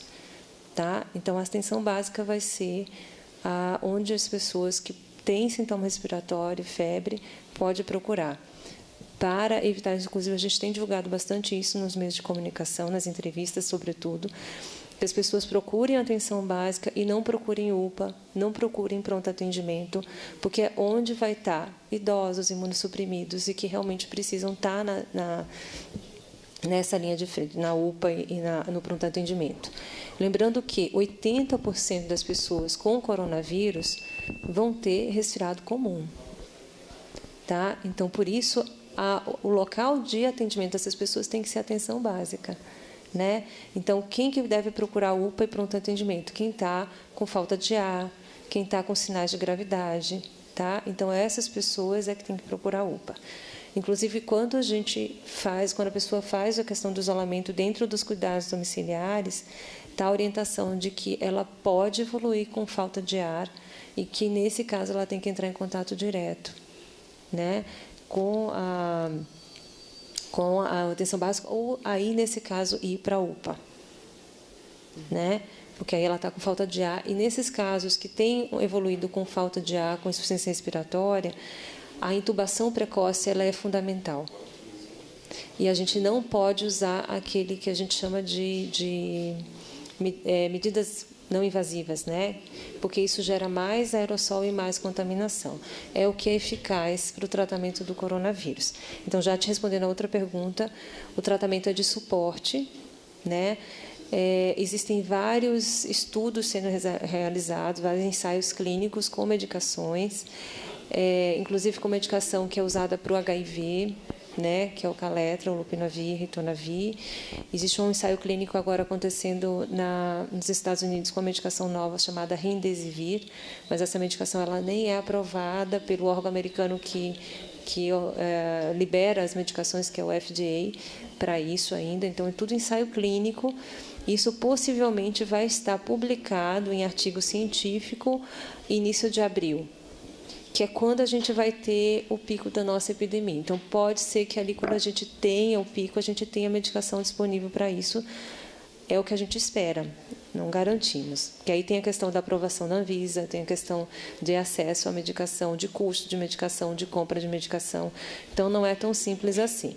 O que a gente quer, o que hoje a gente sabe que é eficaz para o tratamento é identificar precocemente os casos graves e realizar a intubação precoce. Tá? Existem alguns estudos também com relação a ibuprofeno, a evitar o ibuprofeno, porque o ibuprofeno pode acelerar a reprodução do vírus e aí gerar mais gravidade. E, da mesma forma, o corticoide também. Então, a gente tem orientado isso também para a rede pública com relação ao uso do ibuprofeno, da restrição do uso de ibuprofeno para a população, só em casos estritamente necessários. A coleta domiciliar já está sendo realizada.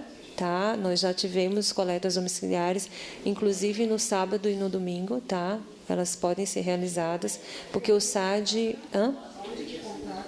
Então, isso é primeiro com a vigilância epidemiológica, o paciente que é notificado que entra dentro do quadro, da definição de quadro, a vigilância epidemiológica entra em contato com o SAD e o SAD faz a coleta.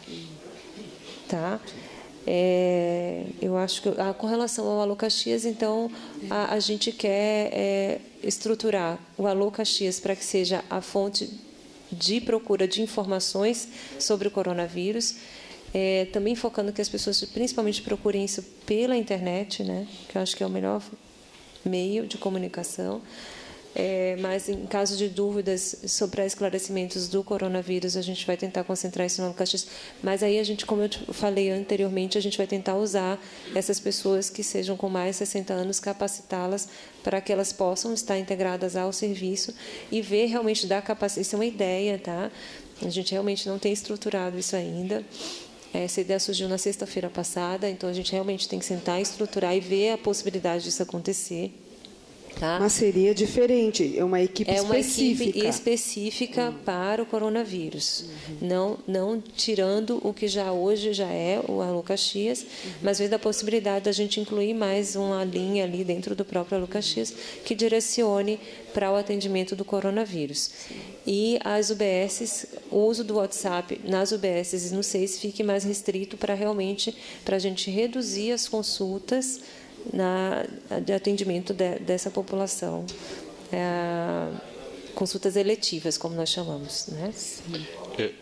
Só assim, o Ministério da Saúde preconiza que a rede básica seja a porta principal do atendimento do coronavírus, e ela direciona verbas todas para a rede básica. Então, é aonde que a gente vai focar. As minhas perguntas foi assim, porque eu acho que está bem importante esse momento de contenção, mas eu penso que essas ideias, especialmente essa do acesso telefônico, para evitar que a pessoa saia de casa, deveria, né? Acho que a gente teria que implementar logo. Porque a informação é o melhor antídoto, né? Uma das coisas que a gente solicitou à prefeitura é que o telefone tivesse acesso ao aplicativo, que tivesse o WhatsApp, porque é mais fácil a gente ter o registro e as informações ficam mais fáceis, né? E até acesso à população. Inclusive, o telefone de sobreaviso, ele tem o WhatsApp também, e as pessoas têm realmente acessado bastante esse veículo, que a gente tem que utilizar a nosso favor. Os agentes comunitários de saúde e os agentes de endemias previnem lá na base. Minha pergunta primeira, esses profissionais continuarão atuando dia a dia nas residências, fazendo esses trabalhos, ou terá distinção de categorias? Né? A segunda questão, e eu sei que a Fabiana está me ouvindo, a nossa secretária de comunicação nesse momento. A Prefeitura de Caxias do Sul precisa de comunicação com a população, de forma direta. Vocês já estão cansados, talvez, André, um repeteco diário, constante, com a população e repetindo por diversas vezes o mesmo tema. O que nós estamos fazendo hoje aqui na Câmara de Vereadores é prestar um serviço para a população. Está sendo transmitido pelo Facebook, pelo YouTube, pela TV Câmara, será reprisado. Então, isso daqui tem que deixar no ar, fazer programas, utilizar esse meio agora para a população que está nos assistindo. Mas falta comunicação de que forma? Vários donos de boates, aqui nós temos o Wagner Petrini também, que é dono de boate. Como que vai ficar essas questões? Serão proibidas ou será somente uma recomendação, não pode ter? Porque daí o A vai ter, o B não vai ter. A questão de bares, os bares pode, mas bares com músicas. Por exemplo, nós temos um aqui na Alfredo Chaves, que tem mesas na calçada, enfim. Esse pode ter shows, pode ter espetáculos, ou o outro do lado não pode? Nós temos que ter recomendações claras ou questões oficiais. A gente não pode ter meio a meio, meio termo, porque senão impacta totalmente a vida de vários empresários da nossa cidade. Outra questão, os profissionais da saúde e da segurança, eles terão o atendimento para os seus filhos lá na base?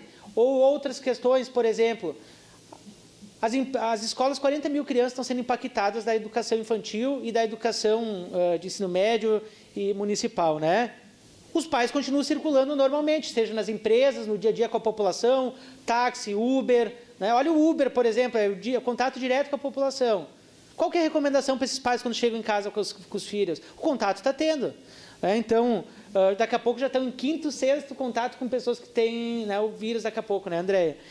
Então, é essa questão aí. Os feirantes, outra questão, os feirantes são A maioria são idosos, nossos agricultores fazem as feiras itinerantes nos bairros, e eles têm contato com a população em todos os bairros e todas as regiões. A Prefeitura já tem alguma previsão em questão também de dar um tempo nas feiras do agricultor? Quanto aos agentes comunitários, o trabalho continua exatamente igual. Estamos aguardando a lei municipal para realizar concurso. E o 14º está na Procuradoria para análise. A Secretaria da Saúde é defensora incondicional do SUS. Né?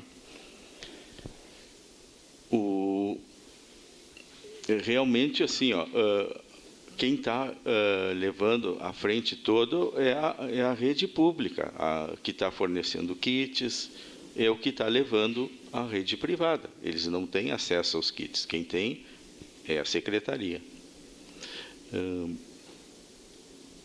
Agora, essa questão do decreto de o que vai ser feito, isso aí tem algumas coisas que extrapolam a Secretaria da Saúde. Tá? Tem coisas que a gente não consegue orientar, dizer vai ser assim ou não.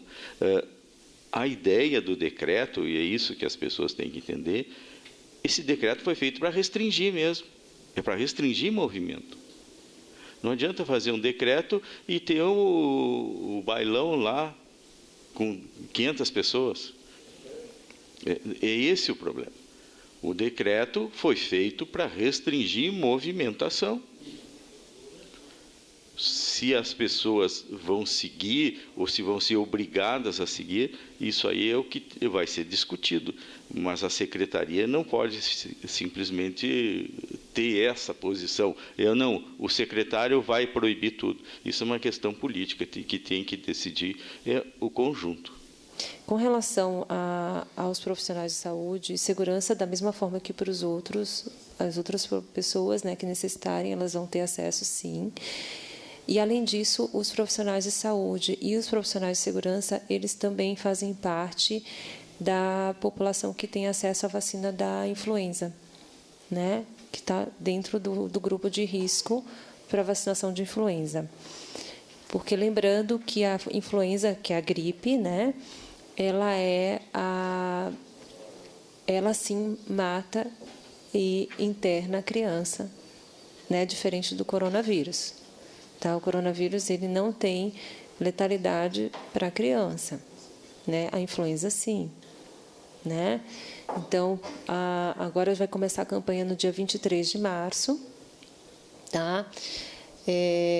Nós já estamos hoje recebendo vacina do Estado e nos organizamos para a distribuição em todas as UBSs, para que a partir de segunda-feira comece então a vacina na população acima de 60 anos, né? E na semana seguinte, profissionais da saúde, então nós distribuímos para os hospitais e também fazemos para os nossos profissionais da saúde, tá?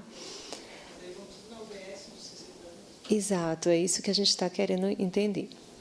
O Ministério colocou assim, a gente segue as orientações do Ministério, né? Sempre a campanha de influenza foi feita sem registro nominal. O que é isso? A gente não precisava colocar no computador o nome da pessoa, né? E o Ministério da Saúde, esse ano, exigiu o registro nominal, o que eu acho, particularmente, que vai na contramão com relação às aglomerações, porque isso vai gerar aglomeração, né? Nós fizemos, eu fiz uma colocação para uma colega que faz parte da Sociedade Brasileira de Infectologia, para que fosse incluído como um posicionamento da SBI, da Sociedade Brasileira de Infectologia, que ela é contra o registro nominal, para justamente evitar aglomerações, tá? Nós já fizemos alguns outros apontamentos também via Ministério, para que isso não acontecesse. Esse é o posicionamento de Caxias, mas se a gente não faz o registro nominal, a gente não recebe vacina, né? Então, a gente tem que adotar. Então, nós tivemos uma ideia de, se o tempo colaborar, nós vamos disponibilizar para as UBSs que podem comportar todos, tá? Para que esses toldos fiquem fora da UBS em ambiente ventilado, tá? E aí a pessoa vai ter senha, então a pessoa que tiver a senha entra individualmente e elas permanecem então em ambiente ventilado, para que elas não estejam expostas em ambiente em aglomeração. Então essa foi a ideia que a gente, lógico, em todas as UBS a gente não vai conseguir colocar, porque algumas não vão comportar isso, né? Então a gente pede para a população nessas UBSs que não vão todas ao mesmo tempo, né? E por isso a gente vai fazer a campanha também em etapas, seguindo a orientação do Ministério da Saúde, para que justamente evite aglomerações. Lembrando que a campanha da vacinação de influenza era para começar em abril, tá? Então o governo antecipou em um mês. Então a gente vai estar fazendo uma cobertura vacinal importante para que a população esteja vacinada e protegida para a influenza no momento em que chegar o inverno. A gripe, ela também mata idoso, e até muito mais até do que o coronavírus, né? E aí a importância, então, de que a gente pede a adesão da população do grupo de risco à vacinação e aos profissionais de saúde, também os profissionais de segurança também.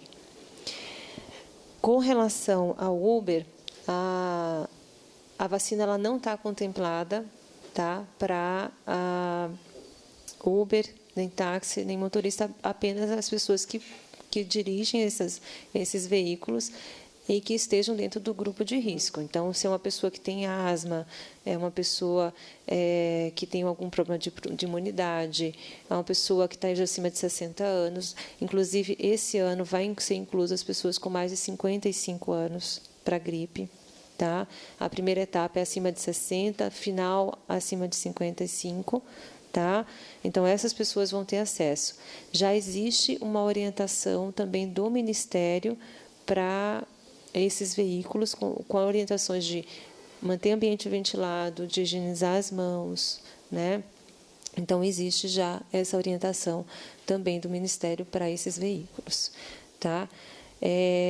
Com relação aos feirantes, nós não temos uma posição sobre isso ainda, mas agradeço a colocação, porque toda ideia é sempre bem-vinda e a gente vai realmente pensar em alguma coisa sobre isso, mas a gente também tem que pensar no impacto econômico que isso pode gerar, né? Então, algumas pessoas também dependem de algumas fontes de renda, então a gente tem que ir com cuidado, também pensando nesses dois lados. Com certeza, eu acho que a gente tem que fazer orientação para eles com relação a como se portar nas feiras, né? Disponibilizar, enfim, orientar com relação à distância, né? Evitar aperto de mão, evitar abraço, beijo, evitar compartilhamento de utensílios como chimarrão nem pensar em feira, né? E a questão da higienização, né, das mãos também. Sim, os agentes de endemia existem algumas restrições com visita domiciliar, tá? Então a gente tem algumas restrições com visita domiciliar, mas nessa questão, por exemplo, da vacina da influenza, a visita domiciliar é extremamente importante para que garanta a vacina para o idoso, né? Para a influenza. Então, isso a gente vai manter, sim, mas existem algumas restrições com relação à visita domiciliar para o idoso, tá? Para evitar a disseminação. A região do bairro Serrano, região serrana na REC, ela possui uma quantidade de pessoas, mais ou menos umas 60 a 80 mil pessoas. A nossa preocupação é que nós temos pouca unidade básica de saúde naquela região. A preocupação nossa uma pergunta, quer dizer, se vai ter alguma unidade básica especial ali para atender aquela população. Naquela região, quase todas as UBS são bem pequenas. Ana Rec é bem pequena. A única que tem condições e que vai receber um atendimento estendido é Eldorado. A ideia é que ela vá até às 21 horas. A gente sabe que o povo brasileiro, infelizmente, não tem uma cultura ainda de entendimento daquilo que é real, daquilo que é o certo. E nessa questão, infelizmente, a gente sabe que vai surgir pessoas querendo atendimento na busca ali da rede pública, nas UBSs, no pronto atendimento, dizendo o seguinte: eu desconfio que estou com sintomas do vírus e preciso que me atendam de uma forma de emergência e em primeiro lugar. Então, a minha preocupação, como que a Secretaria de Saúde vai agir com esse tipo de questão? A gente fez, então, um fluxograma, tá, para atendimento da população na atenção básica, no pronto atendimento nos hospitais. E também nós disponibilizamos pela rede social para os consultórios privados também, orientação, para que a gente teve muito questionamento de médicos, de consultório privado, como agir, enfim. Então, nós fizemos um fluxograma também para eles e divulgamos por via rede social. Lógico, a gente tem uma questão muito grande que é o individualismo, né? Sempre a gente vai pensar, eu quero ser atendido primeiro, eu quero porque eu tenho prioridade, enfim, porque eu tenho sintomas. Mas a gente tem as regras que são definidas pelo Ministério. Então, nós estabelecemos que a pessoa que vai atender, que faz o acesso ao paciente pela primeira vez, ela faça 4 perguntas, né? Isso está no fluxograma. Tem febre? Tem sintoma respiratório? Viajou? Ou teve contato com alguém suspeito ou confirmado do coronavírus? Então, se a pessoa respondeu a essas perguntas, né, então ela recebe a máscara cirúrgica imediatamente, né, se for positivo, né, ela recebe a máscara e ela vai ser atendida prioritariamente. Se ela não se encaixa nesse quadro, então ela vai ser atendida conforme a necessidade na atenção básica. Primeiro, a gente pede, inclusive, que a pessoa leve a comprovação de viagem ao exterior. A gente pede isso, sim. E no caso suspeito ou confirmado, a gente pede para que ela fale o nome da pessoa. E aí o pessoal da UBS entra em contato com a vigilância para ver se isso é de verdade. Porque isso tem acontecido várias vezes, tá? Eu recebo várias ligações ao longo do dia. Não, porque eu tive um contato com um caso suspeito. Então, pede para a pessoa o nome do caso suspeito. Não sei. Né? Então, se não sabe, não era um caso suspeito e não entra na definição de caso. Que é uma doença, queira ou não, que mate, se não for bem tratado. Então, temos que se cuidar, sim. A nossa cidade, começando pela nossa cidade de Caxias do Sul, temos que se organizar junto com a Secretaria da Saúde. Nós, aqui, colegas vereadores, a população caxiense, enfim, entidades, tem que estar na frente disso. Como fica, digamos, as nossas firmas, seja lá aquele funcionário, vereador Adriel, que tem 20, aquele que tem 200, aquele que tem 600, como é que está essa organização com as nossas entidades de Caxias do Sul, com esse nosso funcionário de Caxias do Sul? Então, assim, a questão sobre o chimarrão, não dá. Vai disseminar. E cuidar, isso principalmente com os idosos que têm esse hábito, procurar esclarecer para eles que isso pode transmitir. Tá? Então, principalmente o idoso não deve participar de roda de chimarrão. Tá? Talheres.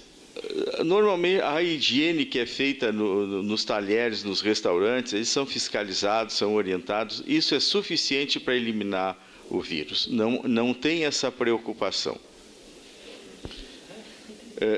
As UBSs, as UBSs do interior seguem as mesmas normas. Elas também vão ser à frente do combate ao coronavírus. Então, o mesmo procedimento aqui da cidade vai ser o mesmo procedimento do interior.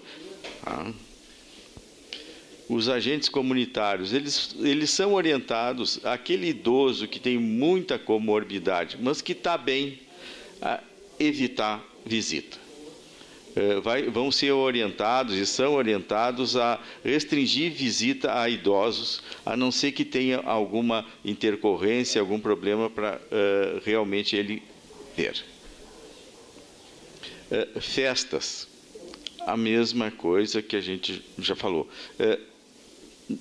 600 pessoas junto, vai haver transmissão. Então, a orientação é que não se faça festas. E quanto aos testes, se há uma suspeita numa pessoa saudável, sem outra comorbidade, eu tenho febre, coriza, mas estou bem, não fiz viagem, não tenho contato com ninguém, o que eu vou fazer? Eu vou tomar um analgésico e aguardar. Não há necessidade de sair para fazer um teste.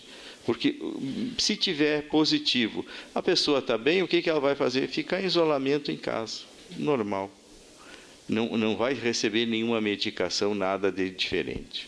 Não seria necessário, para estancar de vez, de maneira preventiva, alguma medida mais drástica? E quais seriam essas medidas? E, por fim, também uma pergunta de uma gestante de nossa casa aqui legislativa, servidora pública, quais são os riscos das gestantes hoje, né, adquirirem também esse vírus do coronavírus que está aí caminhando? Essas medidas mais drásticas a gente já discutiu, mas qual é o receio? A gente não se quer criar um pânico, principalmente no setor de alimentação. Se se faz umas medidas muito drásticas, eu posso gerar um desabastecimento. E isso é muito ruim. Por exemplo, reuniões, a gente aceita que isso é possível de ser proibido. Mas agora, por exemplo, assim, feirantes, eu vou gerar um desabastecimento. Restaurantes, vou gerar desabastecimento. O restaurante popular, a fila ali é imensa, mas aquilo ali é a única refeição que ele tem, uma refeição decente. É difícil proibir esse tipo de situação. Eu acho que a gente tem que medir bem o que vamos fazer. Eu acho que determinadas horas, prudência é bom.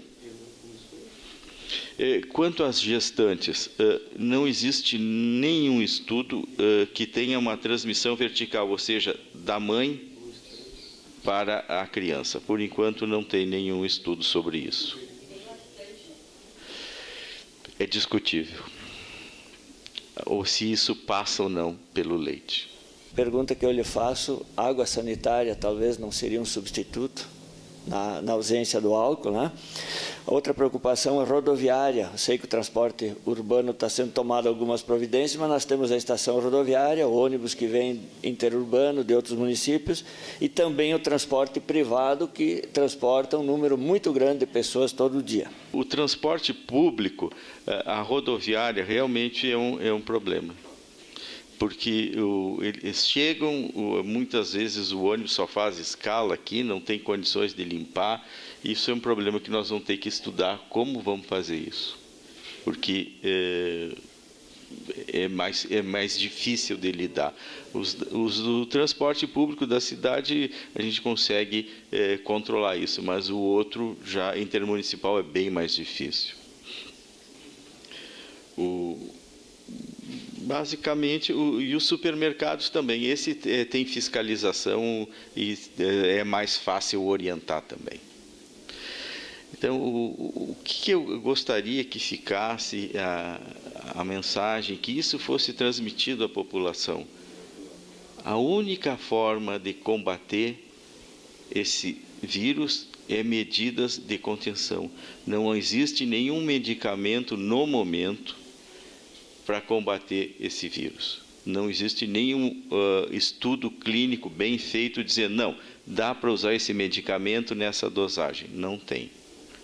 Provavelmente, nos próximos meses vai surgir estudos falando sobre isso. Mas, no momento, não. E também não tem vacina.